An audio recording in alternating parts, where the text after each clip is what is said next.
রোহিঙ্গা সহায়তার তহবিল ঘাটতিতে উদ্বেগ বাড়ছে। ক্যাম্পে আশ্রিত রোহিঙ্গাদের মৌলিক চাহিদা মেটাতে বিশ্ববাসীর কাছে 85 কোটি 24 লাখ ডলারের চাহিদা দিয়েছে বাংলাদেশ ও জাতিসংঘ। 2019 সালে চাহিদার বিপরীতে অর্থ মিলেছিল 75%, তবে গত 5 বছরে তা কমে দাঁড়িয়েছে 50%। এতে আশ্রয় শিবিরে নতুন করে সংকট দেখা দিতে পারে শঙ্কিত বিশেষজ্ঞরা।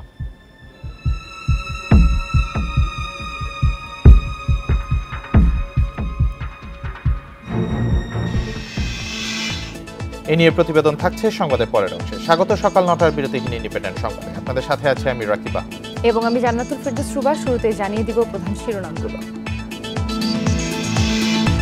ঈদের ছুটি কাটিয়ে রাজধানীতে ফিরছে কর্মজীবী মানুষ। আজ থেকেই খুলছে অফিস আদালত।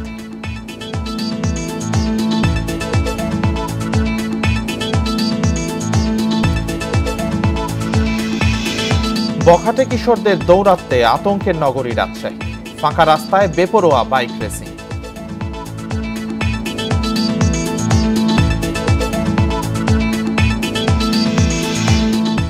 আইএমএফ এর প্রস্তাবিত করমুক্ত আয়ের সীমা বাস্তবসম্মত নয়, মত বিশেষজ্ঞদের। বোঝা বাড়বে মধ্যবিত্তদের ওপর।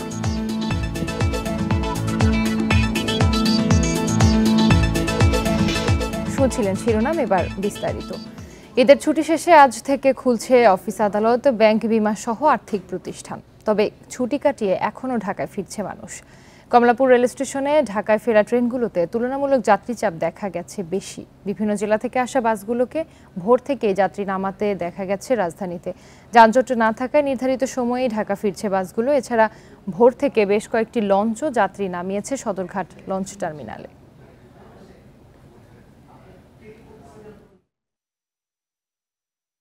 এবার ঈদটা খুব ভালো কেটেছে, আবহাওয়া ভালো ছিল।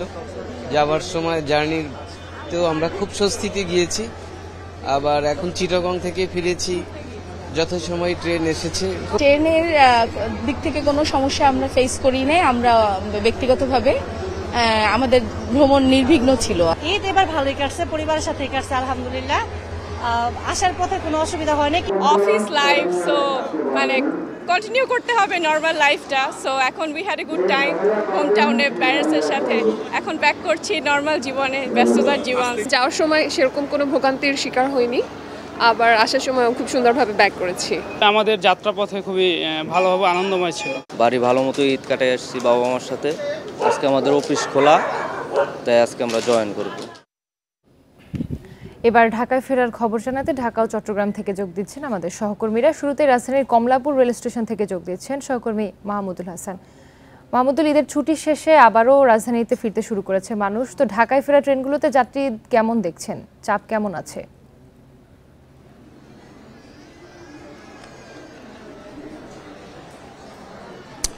দেখেন, ঈদের আগে যে যখন রাজধানী ছেড়ে দেশের বিভিন্ন গন্তব্যে যে ট্রেন যায় এবং যারা প্রিয়জনের সঙ্গে ঈদ করতে রাজধানী ছাড়ে, তখন আমরা যে ধরনের চাপ দেখি, যে ধরনের ভোগান্তি দেখি বা ট্রেনে ওঠার জন্য যে গাদাগাদি বা চাপাচাপি দেখি, সেই উত্তেজনা বা চাপাচাপা গাদাগাদি করে কিন্তু যারা বাড়ি গিয়েছিলেন তারা কিন্তু তাদের কিন্তু পরিলক্ষিত হয়নি। অর্থাৎ যে সকল ট্রেন এখন পর্যন্ত এসেছে আজকে খুব স্বস্তি নিয়ে প্রিয়জনের সঙ্গে ঈদ করে ঢাকায় ফিরছেন বলা যেতে পারে। যে এখন পর্যন্ত 3টি ট্রেন আমি পেয়েছি যেগুলো এই কমলাপুর স্টেশনে ঢুকেছে, সবগুলো ট্রেনের যাত্রীদের সঙ্গে কথা হয়েছেন। যাত্রীরা যেটি বলতে চাচ্ছে যে তারা এবার ঈদটি অনেকটাই ভোগান্তি ছাড়াই প্রিয়জনের সঙ্গে কাটিয়েছেন এবং একই সঙ্গে তারা বলছেন যে যাত্রাপথে, অর্থাৎ বিশেষ করে তারা যখন ঢাকায় আসছেন নিজ নিজ কাজের জন্য, তখন কিন্তু তারা স্বস্তি নিয়ে এই ঢাকায় ফিরছেন। এবং একই সঙ্গে এটিও তারা বলছেন যে ট্রেনে তেমন কোনো চাপ ছিল না এবং যথাসময়ে ট্রেন ছেড়েছে এবং যথাসময়ে ট্রেন এই কমলাপুর স্টেশনে পৌঁছেছে। এবং আপনি নিশ্চয়ই জানেন যে আজকে থেকে সরকারি বেসরকারি যে অফিস আদালত কিংবা ব্যাংক, বিমা আছে বা আর্থিক প্রতিষ্ঠানগুলো আছে সেগুলো খুলছে। কেননা 5 দিনে টানা 5 দিনের ছুটি ছিল পয়লা বৈশাখ এবং ঈদ উল ফিতরের। এরপরে যারা কর্মজীবী মানুষ তারা ফিরতে শুরু করেছে, যদিও গতকালকেও অনেকে ফিরেছে। আজকে সকাল থেকে যে সকল প্রতিষ্ঠান খুলবে, অর্থাৎ যে সকল প্রতিষ্ঠানের কর্মচারীরা, কর্মকর্তারা যারা আছেন তারা অফিস করতে হবে, তারা কিন্তু গতকালকে অনেকে ফিরেছেন। তবে আজকেও ফিরছেন অনেকে এবং এই দৃশ্যটি, অর্থাৎ ঢাকায় ফেরা মানুষের যে দৃশ্যটি সেটি কিন্তু আগামী 2-3 দিনও থাকবে। সব মিলে যেটি বলা যেতে পারে যে ট্রেনের যে যাত্রা, অর্থাৎ যারা বাড়ি গিয়েছিলেন বা প্রিয়জনের সঙ্গে ঈদ করতে গিয়েছিলেন, ঢাকায় যখন ফিরছেন তখন অনেকটাই বলা যেতে পারে যে স্বস্তি নিয়ে কিন্তু ঢাকায় ফিরছেন, এবং সেই চিত্র কিন্তু আমরা দেখছি। জি মাহমুদুল, আপনি আমাদের সাথেই থাকুন। এবার চট্টগ্রাম থেকে যোগ দিচ্ছেন সহকর্মী আহসান রিটন। রিটন, ফিরতি ঈদ যাত্রায় চট্টগ্রামের সড়কগুলোতে গাড়ির চাপ কেমন রয়েছে, যাত্রীদের চাপ কেমন আছে? দেখুন, আমরা ঈদের আগে সড়ক থেকে শুরু করে রেলপথ সবখানে যে পরিমাণ মানুষের ভিড়ভাট্টা দেখেছিলাম, একেবারে গাদাগাদি করে ওঠা, এক সিটে একাধিক ব্যক্তি বসার যে হুড়োহুড়ি ছিল, সেটি আসলে এখন ঈদের পরে যারা প্রিয়জনের সঙ্গে ঈদ করতে গিয়েছিলেন তাদের আবার নগরীতে ফেরার যে বিষয়, সেটি আসলে আমরা আগের মতো দেখছি না। অর্থাৎ যতটা উত্তেজনা নিয়ে লোকজন বাড়িতে গিয়েছিল, ঠিক ততটাই ঢিলে ঢালাভাবে তারা নগরীতে প্রবেশ করছেন। আমরা চট্টগ্রামের এখন যে রেল স্টেশন সেখানে আছে, দেখতে পাচ্ছেন বেশ কিছু যাত্রী তারা বিজয় এক্সপ্রেসের জন্য অপেক্ষা করছে। এর মধ্যে ঢাকা এবং অন্যান্য জায়গা থেকে 4 থেকে 5টি ট্রেন চট্টগ্রাম রেল স্টেশনে এসে পৌঁছেছে, এবং প্রতিটি ট্রেনে আসলে অন্যান্য অর্থাৎ একেবারে স্বাভাবিক সময় যে ধরনের যাত্রী থাকে সেরকম যাত্রী ছিল, এবং বাড়তি রকমের যে ভোগান্তি কিংবা এখানে দীর্ঘক্ষণ দাঁড়িয়ে থাকার যে বিষয়, সেটি ছিল না। একেবারেই বলা যেতে পারে যে শান্তিপূর্ণভাবে তারা নিজ নিজ গন্তব্যে ফিরছেন।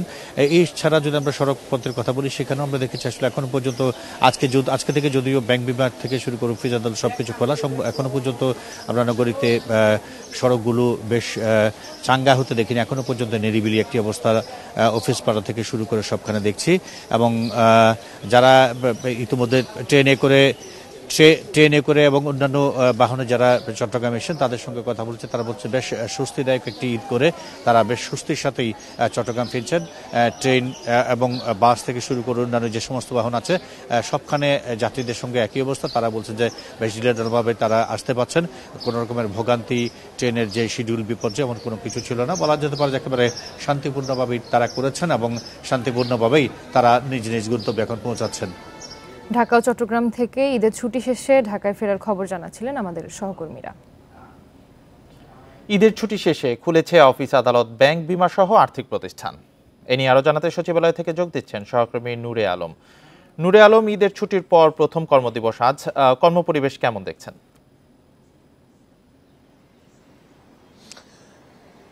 সকাল 9টা থেকে অফিস শুরু হয়েছে। আমি যদি একটা উদাহরণ দিয়ে বুঝাই, যে এই সময়টাতে সচিবালয়ে প্রবেশ করার জন্য সচিবালয়ের মূল ফটক থেকে একদম এই খাদ্য ভবন পর্যন্ত দীর্ঘ গাড়ির সারি থাকে, কিন্তু আজকে যখন আমি প্রবেশ করেছি একদম ফাঁকা। অর্থাৎ বোঝাই যাচ্ছে যে বেশিরভাগ কর্মকর্তা কর্মচারী এখন পর্যন্ত রাজধানীতে আসেননি। যারা ঢাকার বাইরে রয়েছেন তাদের অনেকেই ঐচ্ছিক ছুটি নিয়ে আসলে তারা এখনো অফিসে যোগ দেননি। আর আমি এখানকার কর্মকর্তাদের সাথে, বেশ কয়েকজন কর্মকর্তার সাথে আমার কথা হয়েছে যে আগামী সপ্তাহ নাগাদ এই সরকারি অফিস আদালত চাঙ্গা হবে। এই সপ্তাহটা এইভাবে ঢালাভাবেই চলবে। সেই সঙ্গে রাজধানীর যে সড়কগুলো রয়েছে সেই সড়কগুলো আমরা দেখছি যে একদম ফাঁকা। অর্থাৎ অন্যান্য সময় যে দূরত্ব যেতে যে সময় লাগে তার থেকে অনেক কম সময় লাগছে। একদম কম সময়ের মধ্যে রাজধানীবাসী তাদের বিভিন্ন কর্মস্থলে তারা পৌঁছে যাচ্ছে।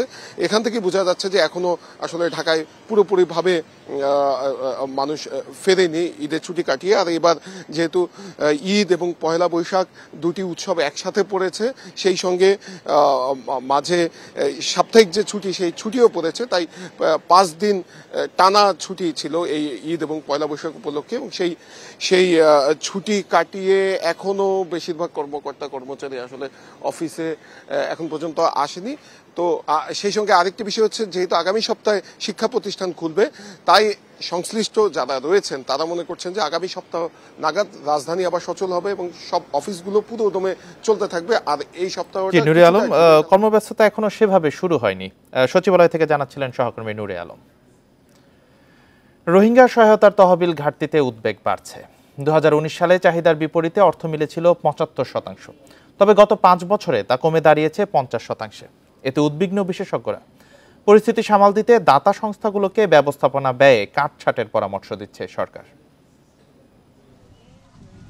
ক্যাম্পে আশ্রিত রোহিঙ্গাদের মৌলিক চাহিদা মেটাতে বিশ্ববাসীর কাছে 85 কোটি 24 লাখ ডলারের চাহিদা দিয়েছে বাংলাদেশ ও জাতিসংঘ। এই অঙ্ক গত বছরের চেয়ে কম হলেও বিশ্বজুড়েই মানবিক সংকট থাকায় কত পাওয়া যাবে তা নিয়ে রয়েছে শঙ্কা। 2019 সালে 75, 20-এ 59, 21-এ 73, 22-এ 69 এবং সর্বশেষ 2023 সালে চাহিদার বিপরীতে সর্বনিম্ন 50% অর্থ পাওয়া গেছে রোহিঙ্গাদের জন্য। তহবিল ঘাটতির এ ধারা চলমান থাকলে আশ্রয় শিবিরে নতুন সংকট দেখা দিতে পারে বলে শঙ্কিত বিশেষজ্ঞরা। অপুষ্টির সম্ভাবনা যথেষ্ট রয়েছে এবং কিছু কিছু সাম্প্রতিক বিশ্লেষণ বলছে যে ধরা যাক 18-19-এ যেটি কিছুটা নিয়ন্ত্রণে আনা গেছিল অপুষ্টির, বিগত 1-1.5 বছরে সেটা আস্তে আস্তে আবার বাড়ছে। তো সেটি একটি শঙ্কার জায়গা অবশ্যই, এবং বিশেষ করে জনসংখ্যা যেহেতু বাড়ছে ক্যাম্পে, কারণ দিনের শেষে যদি এই অপুষ্টিটা থেকে যায় দেখা যাবে একটা হচ্ছে যে শিশু মৃত্যুর হার বাড়তে পারে।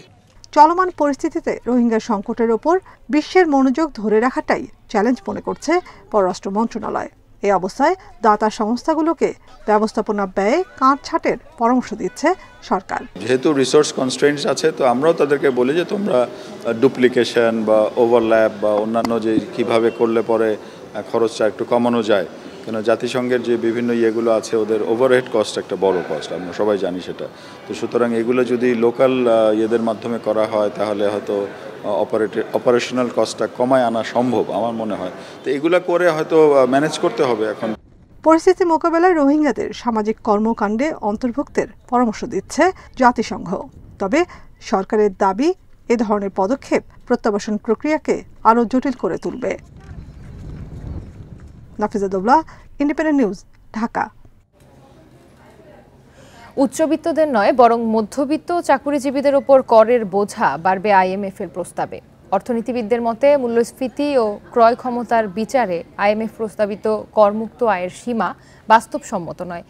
ব্যক্তি আয়করের সর্বোচ্চ হারও বাড়ানোর পক্ষে অর্থনীতিবিদেরা। চলতি অর্থবছরে করমুক্ত আয়ের সীমা পুরুষদের জন্য 3.5 লাখ টাকা, নারী ও প্রবীণদের জন্য 4 লাখ। চাকরিজীবীদের বাড়ি ভাড়া, যাতায়াত ও চিকিৎসা ভাতা বাবদ পাওয়া 4.5 লাখ টাকা পর্যন্ত আয় করমুক্ত। সঞ্চয়পত্র সহ এনবিআর নির্ধারিত নানা খাতে বিনিয়োগে মোট আয়ের 0.03% পর্যন্ত কর রেয়াত মেলে। IMF জানিয়েছে এভাবে আয়করের হিসাব করা যুক্তিসঙ্গত নয়। নানা রকম ছাড় ও রেয়াতের কারণে কর্মকর্তাদের ক্ষমতা বাড়ে, কর ফাঁকির সুযোগ তৈরি হয়। করমুক্ত আয়ের সীমা 5 লাখ টাকা নির্ধারণ করে সব ধরনের রেয়াত ও অব্যাহতি বাতিল করতে এনবিআরকে পরামর্শ দিয়েছে সংস্থাটি। গবেষণা সংস্থা সিপিডি বলছে অব্যাহতি ও রেয়াত বাতিল করলে করমুক্ত আয়ের সীমা আরও বাড়াতে হবে, না হলে চাপে পড়বেন কম আয়ের মানুষ। যদিও IMF এর সাবেক এই কর্মকর্তার মত ভিন্ন। অলরেডি 3.5 কিন্তু বেশি, আমরা সেটাকে 5-এ নিয়ে যাচ্ছি, তারপরে কমপ্লেন করার কিছু নাই। সরকারকে তো পয়সা তো কিছু দিতে হবে। সবাই যদি এক্সাম ক্যাটাগরিতে থেকে যায়, সবাই যদি বেতন ট্যাক্সের বাইরে থেকে যায়, তাহলে করদাতা কে হবে? যারা স্বল্প আয়ের আছেন এবং ওই 1.5 লাখ টাকা বাড়লেও তাদের উপরে ট্যাক্সের চাপটা বাড়বে যদি অন্যগুলোকে নেওয়া হয়। একটা হিসাব করে আমরা কিন্তু তখন তাহলে ট্যাক্স ফ্রি যে ট্যাক্স এক্সাম্পটেড যে ইনকামটা আছে সেটাকে আরেকটু আমরা বাড়াতে পারি। বর্তমানে করমুক্ত আয় সীমার পর 1 লাখ টাকায় কর 5%, পরের 3 লাখে কর 10%। IMF এর প্রস্তাব করমুক্ত সীমার পর 3 লাখ টাকা পর্যন্ত কর হবে 10%, অর্থাৎ 5%-এর স্তর থাকবে না। যদিও ধনীদের আয়ে অর্থাৎ সর্বোচ্চ কর হার বাড়ানোর প্রস্তাব করেনি IMF, যা বর্তমানে 25%। বন্টনের ন্যায্যতাও নিশ্চিত করতে চাই, তাহলে তো আমাদেরকে যারা নাকি বেশি আয়ের মানুষ তাদেরকে আমাদের এই ট্যাক্সের আওতায় নিয়ে আসতে হবে। কর্মকর্তারা জানিয়েছেন IMF এর এসব প্রস্তাব ইতিবাচকভাবে গ্রহণ করেছে NBR. Ruhul Amin, independent news, Dhaka. জিম্মি দশা থেকে মুক্তি পেয়ে জাহাজ মালিক ও সরকারের প্রতি কৃতজ্ঞতা জানিয়েছেন MV আবদুল্লাহর প্রথম ক্যাপ্টেন আব্দুর রশিদ। মোবাইল ফোনে তিনি ইন্ডিপেন্ডেন্ট টেলিভিশনকে জানান, শনিবার রাত 3টার দিকে মুক্ত হওয়ার পর স্পেন ও ইতালির 2টি জাহাজ পাহারা দিয়ে তাদের আবুধাবির বন্দরে পৌঁছে দিচ্ছে।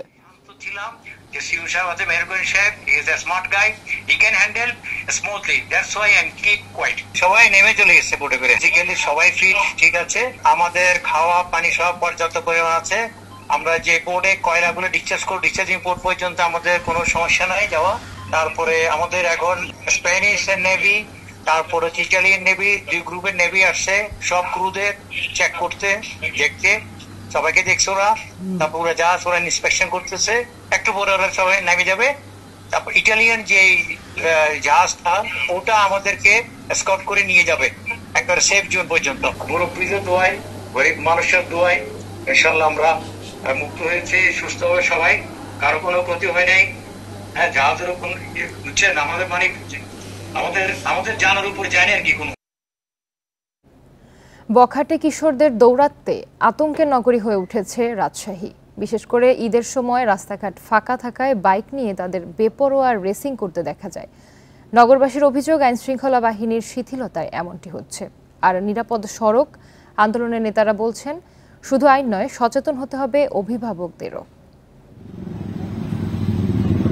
এভাবে রাজশাহী নগরীর বিমান চত্বর মোড়ে হেলমেট ছাড়া বখাটে কিশোর চক্রের সদস্যদের বেপরোয়া গতিতে মোটরসাইকেল চালাতে দেখা যায়। ঈদের ছুটিতে রাস্তাঘাট ফাঁকা থাকায় বেপরোয়া গতি বেড়েছে। পথচারীরা বলছেন, দিনের বেলায় তাদের নিষ্ক্রিয় দেখা গেলেও সন্ধ্যার পর দলবদ্ধভাবে বাইক নিয়ে দাবড়িয়ে বেড়ায় অলিগলি। তাদের দাপটে অতিষ্ঠ হয়ে পড়েছেন এলাকাবাসী। প্রায় ঘটছে ছোট বড় দুর্ঘটনা। তারা যেভাবে বাইক চালায়, আসলে এটা খুবই দুর্ঘটনার প্রবণ, যে কোনো সময় দুর্ঘটনা হতে পারে। প্রশাসন দেখেও নিশ্চুপ থাকে, এটা প্রশাসনের আয়ত্তে আসলে সব ঠান্ডা হয়ে যাবে। ওগুলা সাইলেন্সার পাইপগুলো আপনার মডিফিকেশন করে বিকট শব্দে একটা আতঙ্কময় একটা পরিস্থিতি সৃষ্টি হয়।